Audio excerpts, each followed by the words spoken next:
Welcome to another episode of Spectrum Uncensored. Today I have with me Tina from Brisbane. Thank you for having a chat with me today. Oh, thank you for the invite. No worries. So did you want to tell me a little bit about what you were diagnosed with and when you were diagnosed? Yes, so I was diagnosed, I think it's coming up to 3 years ago now. I was diagnosed with ADHD, and also generalized anxiety disorder and social anxiety disorder. um, I got assessed and diagnosed off the back of my son getting assessed and diagnosed. Saw a lot of similarities between us. And once I started reading a lot about ADHD, I saw myself in everything that I was reading. Not only now, but also as I was like a kid and, at school and things like that. That's what I got diagnosed with then. And I'm just going through the process of an autism assessment as well. Yeah, it's funny. Sometimes it's usually one that comes first. When I was Mm, diagnosed a couple of years ago now, I went in for ASD and ADHD, and I came out with both. mhm. Yep. But I have spoken to quite a few people, and they've said, "Oh, I was diagnosed ADHD first, and then once I was medicated or whatever, then it was like, Yep. oh, maybe autism too." Is that similar for you? Yes and no. I am medicated, so I do feel that because it's helped a lot of the ADHD symptoms or traits, whatever you like to call them. I have found that it has probably brought out more autistic traits and the autistic side of me, but also because my son is ADHD autistic as well. And yeah, similar situation in that I see a lot of myself in him in those traits as well. So I knew it was there for, probably since the beginning, since I got diagnosed with ADHD. But the ADHD diagnosis, I think, took a long time to process and work through. So I was like, just one at a time. And I wasn't sure if I'd go down the path of getting assessed for autism, but I finally decided to. I decided it was the right time. So, Yeah, it is a lot to take in, and mm, it's that's an interesting way of looking at it because I got both at the same time, and it was very overwhelming finding out mm, the two and then trying to research the both. Like my son is autistic and ADHD; he's nonverbal as well. But yep. as you say, you see a lot of stuff in your kids. Like it was always when he was diagnosed, it was like, oh, I used to do that as a kid, and my husband's like, oh, I used to do that as a kid, and it's like, Yeah. or your parents go, oh, you did that as a kid, like that, but that's just you, like so they put Yep. it kind of more down to personality rather than Yes. a particular neurotype, I suppose. So Yep. it's it's always that neurodivergent pipeline of your kids get diagnosed and then everyone starts questioning where it came from, so to Yes. speak. Yeah, so it's very interesting, but I like that as a family kind of go through that journey together, and it is a slow burn to start, but then you start doing your research and looking into these things and you realize, oh, okay, that makes a lot more sense now. Yes. Yep. So you've got a business yourself, and I Yep. believe you kind of created it in a way through because of the ADHD and helping others with those extra challenges when it comes to particular things we have to do through life. Yep. Yeah, that's right. I'm an accountant. I've been an accountant for a really long time. So that was the career that I went to uni for, and spent a lot of time undiagnosed in this career and working for different firms, trying different types of accounting, things like that. And being undiagnosed in the industry, for me anyway, was very hard. Um, because I don't like to sit all day. I love what I do. I love numbers. I love helping people, but sitting all day and, looking at a computer screen all day and things like that when you've got ADHD and don't know it is really hard. Like, I never knew why I wanted to get up from my desk so often and why I needed 100 snacks during the day just to get through my day and why I was so fidgety. And I put it down to just not being a good accountant, which is ridiculous because I knew I enjoyed what I did, and I always, um, you know, got good feedback about my work and things like that. So um, yeah, it took actually leaving my last job and not knowing what I was going to do to actually go down this path of running my own business. And that just, yeah, came about naturally just from having a social media presence online, and, people knowing that I'm an accountant with ADHD. And yeah, people just started asking me to help them with their tax, with their business accounting. And because at the time I wasn't working, I was like, well, I can't do that because I'm not working at the moment. Like, I don't have anything to, help you with. And it just got to the point where I was like, well, the need is there. The need is clearly there because I get all these people saying like they want an accountant that understands them, understands their brain, how they work. So, as our ADHD brains are really good at, I sprung into action because I knew what I needed to do and what I wanted to do, right? Like, when we know these things, we can work so quickly. It's like Yep. we can, do all this work in such little time.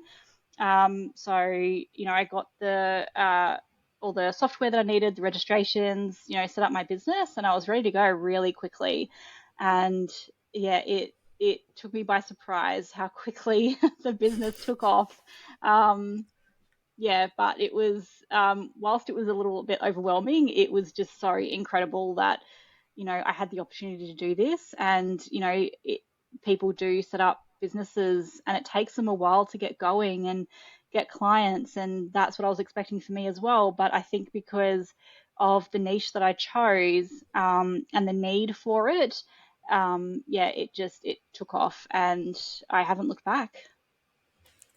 That's awesome. Yeah, and you're Yeah. right. It often when you start a new business, it's a very slow burn, and Hmm. I I've had a lot of businesses over the years myself because I found that I've worked a lot better being self-employed than being employed by someone else because I Yeah. just couldn't keep up with certain things, and Hmm. it became, yeah, a very anxious kind of situation. Mm. Um but one of the things I really struggled with when I had my own businesses was the tax and the Yep. bookkeeping and the accounting and things like that. And I don't know, it's just very, I kind of I kind of would draw a comparison for me of like, you've got people that hoard things, but I feel Mm. like they hoard because it becomes so overwhelming that they can't kind of Mm. declutter. And I feel Yes. that way when it comes to tax and stuff. I put it off and put it off, and then I start stressing about it. And it's like, how do I just get myself to do this? But it's and it's like, the accountant is going to be able to do everything for you once you get the stuff Yeah. to them. But it's correlating the stuff and getting the stuff organized to get to them that is Yes. quite an overwhelming experience. So do you help with things like that, or what kind of services, I guess, do you offer within your niche?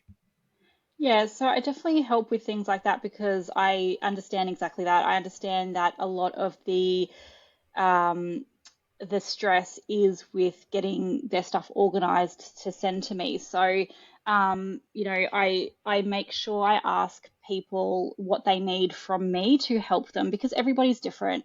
Some people have their accounting program all reconciled and ready to go, and they go, here you go, it's all here. Whereas you've got other people who don't have an accounting program and they've got, receipts everywhere and they have to look through bank statements for income and all that kind of stuff. So I make sure I understand, the client that I'm working with, where their strengths are, what they need help with, and then I make sure I give them step by step instructions if they need that. Just so, they know exactly what to do. They can look at an email and, yep, tick off that, tick off that, tick off that. Because that is one of the biggest things that people come to me with. It's that their accountant doesn't understand why they need that. Their accountant doesn't want to help them do that because in traditional accounting, that's what we do. We email the client or call them and say, send us your stuff when you're ready, and that's all we know. Yep. Whereas for myself, because I have ADHD, and whilst I don't um, struggle with the numbers side of it, of course I struggle with organizing stuff. Maybe I don't struggle with organizing my business finances, but something else in my business, absolutely. So to have somebody there going, this is exactly what I need from you, these are the steps, and make sure I check in with people if they need it, keep them accountable and things like that, where you just may not find that in a traditional accounting firm. Yeah, I mean, how good are lists? Like, Yeah. lists are just, I'm always making lists, and I feel like everything's much more manageable if I have a list of things that I need to do, or lists of things that I need to put together. You Hmm. feel that sense of accomplishment when tick off one. So Yeah. I don't know why, but that seems to be very motivating for me and my ADHD. Mm. So I feel almost like incapacitated if I don't have a list and know what is required of me in that kind of format, because Yeah. I start kind of darting all over the place. Like, I need to do this, but I need to do this. And then I just get exhausted from like literally running around Mm. in circles that I literally don't do anything. And Yep. then I call it a day. So Yeah. it's very, very overwhelming. So I can see why so many people would feel really overwhelmed with accounting in general. So Yep. I mean, it's good that that's like your special interest and your hyper focus kind of thing. It sounds like Mm. so. Yep. It's yeah. I'm a little bit jealous. I wish I could could be that committed to that kind of stuff. But it's it definitely sounds like there's a serious need for it, and Yep. I'm finding that a lot of people I speak to that are ADHD um, do run their own business, and I Hmm. don't know if it's because we just struggle so much with, I guess, the expectations of others and how they think that we should be doing things, and it's just not the way we Mm. do things. It just doesn't work for us, and if we can't do it our way, we really struggle to fulfill particular tasks and things like Yep. that. I know um, even through school. I mean, it's that old let's go look at our old report cards and see what they said Mm. kind of situation. And I know for me it was very much, if I wasn't interested in the subject, I just wouldn't even try. And Yep. or I'd do bare minimum. Like, I wouldn't fail, but it wasn't Mm. spectacular. Yep. So for me, things like math, I was never interested in. So it was school like that for you? Was it similar? Like, you had your Yep. special kind of subjects that you really loved and excelled in, and then the rest you were just like whatever. Absolutely. Yeah. And I can definitely see that. Not so much in my primary school reports, but definitely I found that in my high school reports. For me, school was very stimulating, and I was very much a people pleaser because my childhood wasn't great. So for me to go to school, whilst I hated going to school for the social aspect and I used to get very anxious, I loved pleasing my teachers. And I found learning different things really stimulating, even if I wasn't good at it. So often I would enjoy learning something, but actually trying to apply it for projects and exams, that's where Yep. I'd fall down. And I'm like, I didn't get that disconnect at the time. But certainly, as I went along my school years, it became very clear when I look back, like maths and economics were always high, really high marks. Everything else was like, sound average, below average.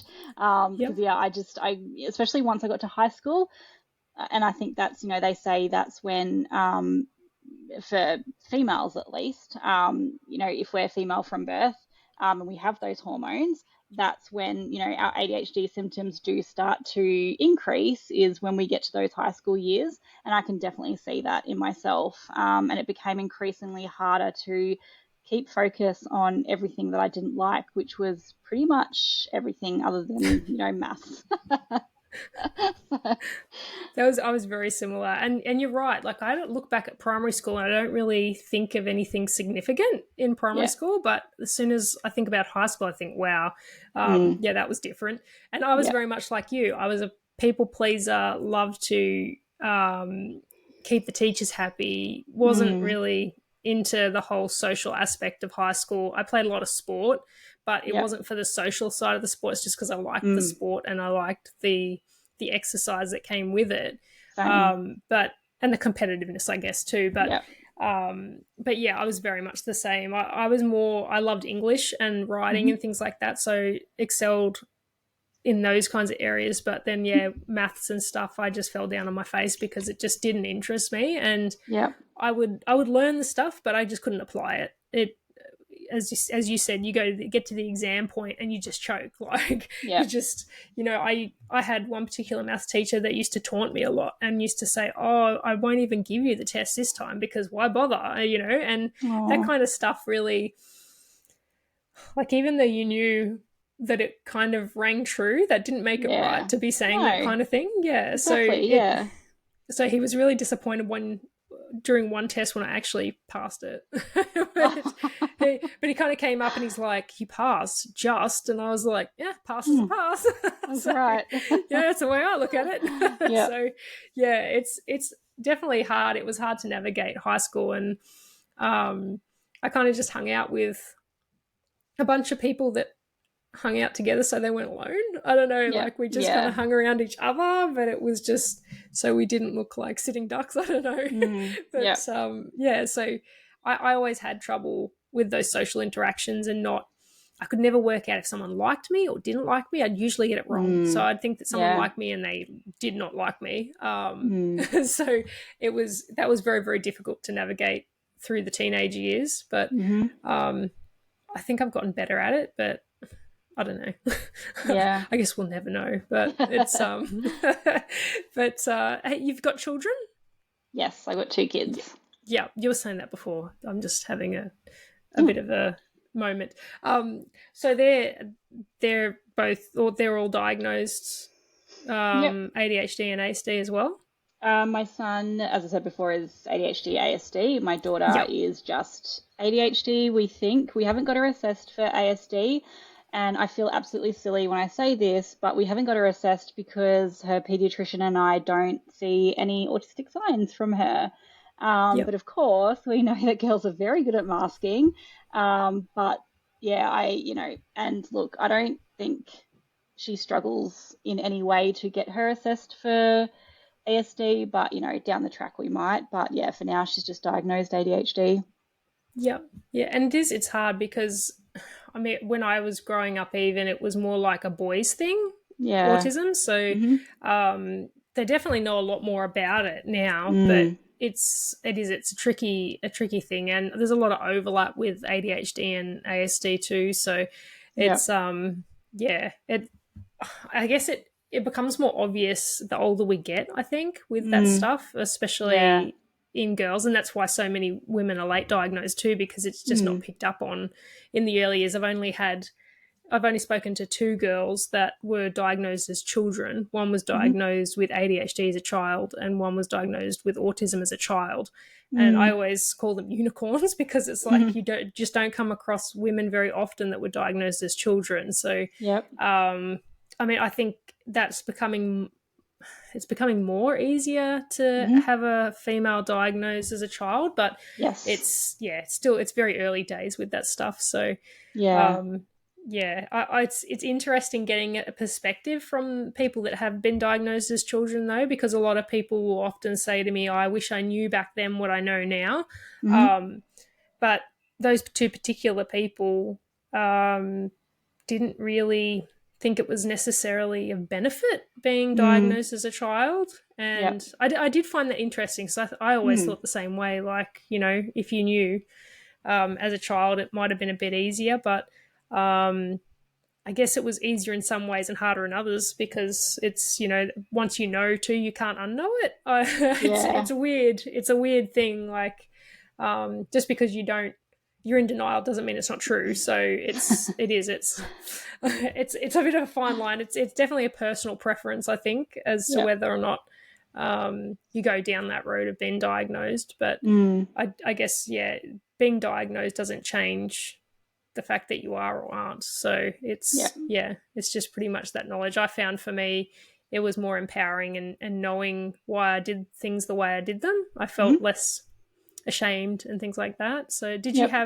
did you feel more like relieved once you were diagnosed, and I don't know, more Yes. yeah, And I I think don't even know how to that's, explain it. yeah, no, I understand what you mean. And I think that's because I did so much deep diving before I decided to go get assessed. Because once I started trying to learn to help my son and I started seeing myself, I kind of did a bit of a veer off into learning more about, ADHD in adults, ADHD in females.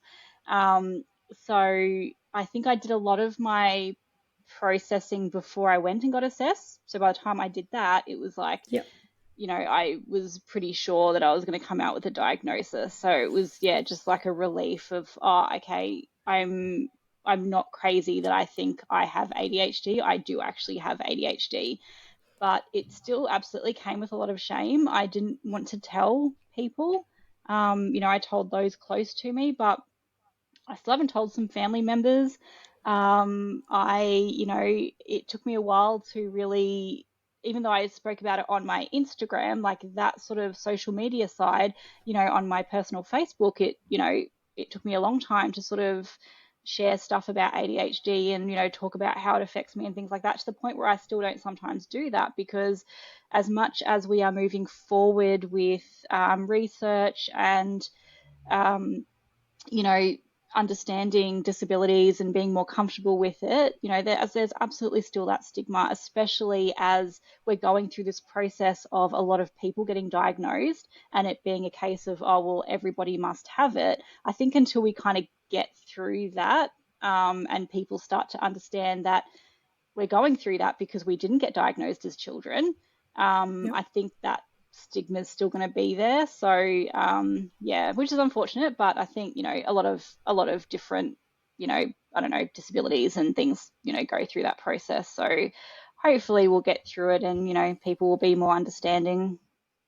Yeah, I'm the same. I didn't really tell any of my side of the family when I was Mm, diagnosed because I was scared of the whole, no, you're not, mm, or, I don't think so, or, just invalidating the fact that it was true, like them just not wanting to believe it and then kind of pushing that shame mm-hmm. onto me as a result. Yep. So I was very much, yeah, I've kind of like let it trickle out. My friends and stuff know, and obviously my husband knows and his Yep. side of the family, um, but I've kind of just gone, you know what? If they find out by chance through this platform, for example, if they go out of their way to listen to it, I mean, Mm-hmm. it's yeah, it's just one of those things. I just kind of felt it was more for a self preservation. I think, like, Mm-hmm. I don't really care if they know. It's more just how they're going to react to it that Yes. I'm trying to protect myself from. So Yep. it's, yeah, I'm very much the same. I just want them to be like, oh, okay, and then just move on from it. I don't want them to be like, oh, I don't think so. That doesn't make sense, or and Yeah. kind of invalidate what I've discovered. Because I was like you, I did a lot of research and went, okay, I just want confirmation now. Like Yep. I'm pretty sure, but I just need that confirmation. And I've also found that it's helped me to better relate to my child. I don't Mm-hmm. know really how to describe it because I'm still the same person as I was Yep. before I was diagnosed. But having that confirmation, I can kind of now go, okay, well, that definitely is why I do that. And that's definitely why you do that. So Yep. there's that relation, you know, Yes. or that, yeah, relatable kind of situation there then Yeah. that is confirmed, Yep. if that makes sense. Yeah, yeah, that makes sense. And I totally understand what you mean there. I feel exactly the same way. And just going back to what you said about the invalidation from other people, that's exactly what I was trying to get across before, but you said it in a much better way. It's, not the shame that's, I don't feel ashamed for Mm, having ADHD and possibly being autistic, but it's the, yeah, it's the invalidation from other people. It's, why can't they just accept it? Like, you've been diagnosed from a doctor who deals with this kind of stuff every day. It's not for others to say whether, the diagnosis is incorrect or not. So, but yeah, I'm the same. I relate to my children so much more now that I've been diagnosed because I feel like I can help them as well. Um, as you said, you now understand why you do certain things, so you can tell them, oh, this is part of our brain or part of your brain. This is what's happening, um, and yeah, I really like that, and I definitely feel like it's brought me closer to my kids as well. Yeah, even like if I see my son in a meltdown and Mm. I kind of am more in tune with the environment now, I'll be like, Yeah. okay, I can hear this going on, I can smell that going on. Maybe those things are triggering you because I feel uncomfortable with that, and just like Yeah. trying to settle him the way I think I would settle myself, if that makes Yeah. sense. And it's like I've had all sorts of kind of comments when I've said that, told people about my diagnosis. I've had people go, "There's nothing wrong with you. Like Mm. that means there's something wrong with me." And I always just say, "No, you're right. There's nothing wrong with me." Yeah. Um, but then I've also had the flip side of, "Oh, now you know what's wrong with you," Yeah. and I'm just like, "Really?" Like, but and that just is frustrating more than anything. But I mean, it does come down to lack of education and awareness. Yeah. But it's not hard for people. People always kind of do that whole, oh, it's not their fault. They don't understand. It's like, but in this day and age, you don't really have an excuse not to be educated in those things. Hmm. It's all at your fingertips. You can pick up your phone and Google in 3 seconds. And Yeah. I mean, don't take Wikipedia at face Mm. value or anything, but there's so much out there now. You can't use that as an excuse Yeah. for that ignorance. Hmm. So I find that very frustrating for me Yeah. anyway. Yeah, absolutely. I completely agree. So with diagnosis and things like that, if you Mhm. had somebody come up to you and say, I'm undiagnosed, but I suspect that I have ADHD, for example, what Mhm. advice would you give to them in that circumstance? I would say to just, you know, read as much as you can, just understand as much as you can, because even though, somebody might not be diagnosed, you can absolutely still help yourself with the information out there. Like, in a lot of places, getting diagnosed is either, it's so inaccessible sometimes because of either the cost or the wait.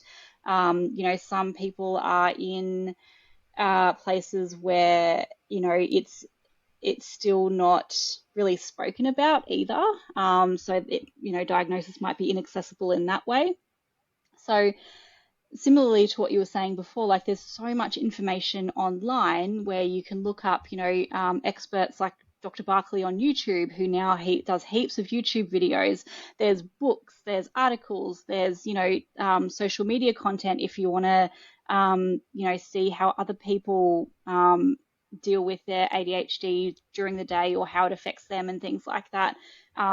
There's so much information out there that you don't, whilst you can, absolutely go get assessed and diagnosed, while you're waiting for that, have a look at all this information and just pick things. Like if you're struggling with something, time management, for example, like go read up on it and start implementing the tools and strategies that people recommend.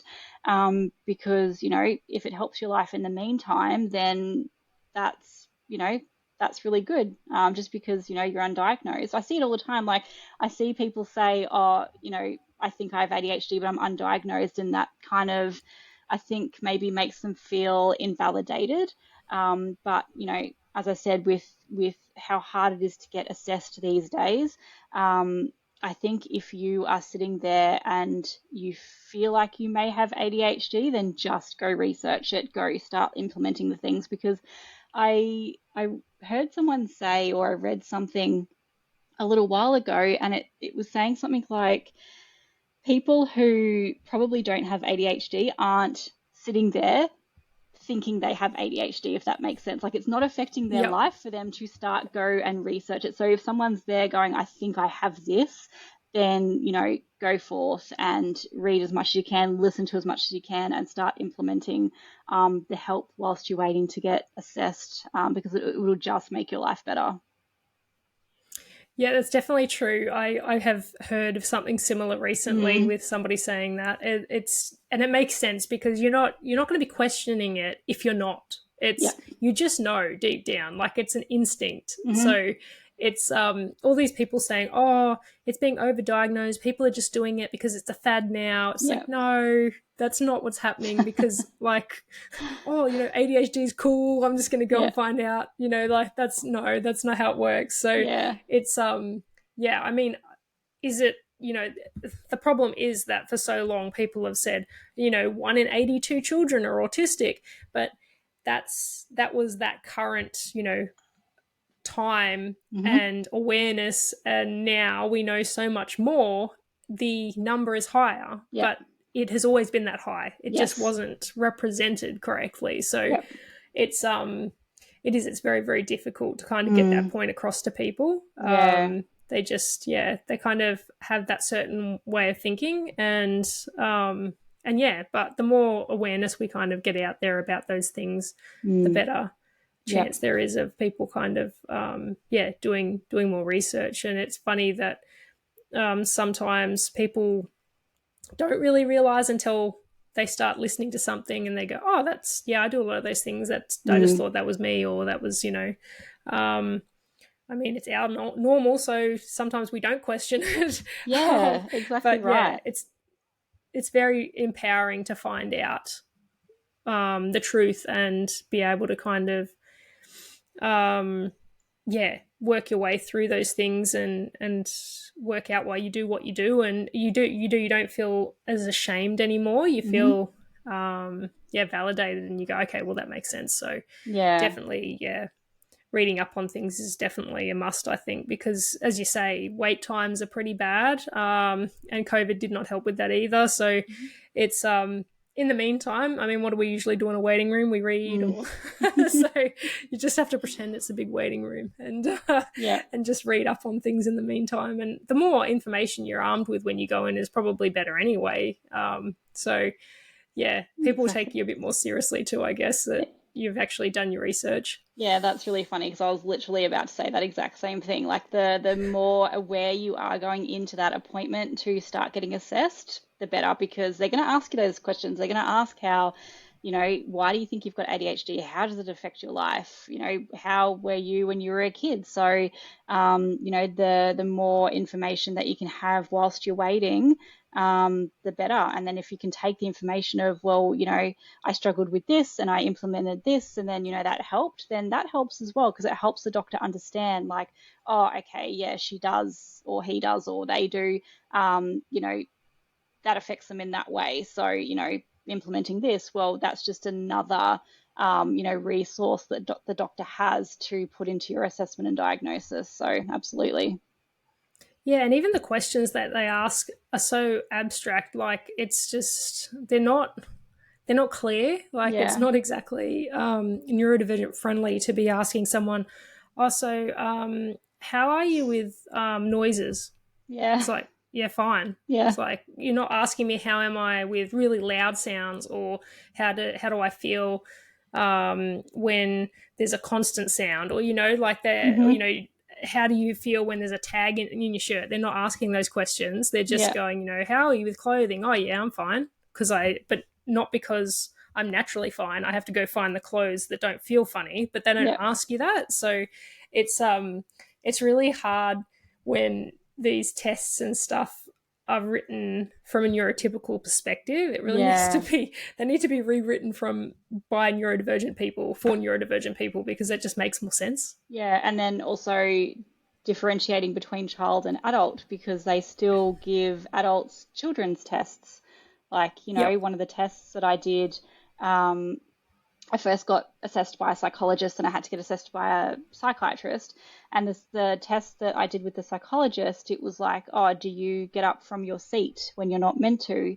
And it's like, well, immediately I was like, well, no, because I'm an adult. I know I need to stay seated. Like if I'm at a We're conference or conditioned. something, yeah, we're conditioned to stay seated, but the energy it takes to stay seated is a Yep. lot. They don't ask if, what you do when you're seated. Are you fidgeting? Is your mind wandering? All this kind of stuff.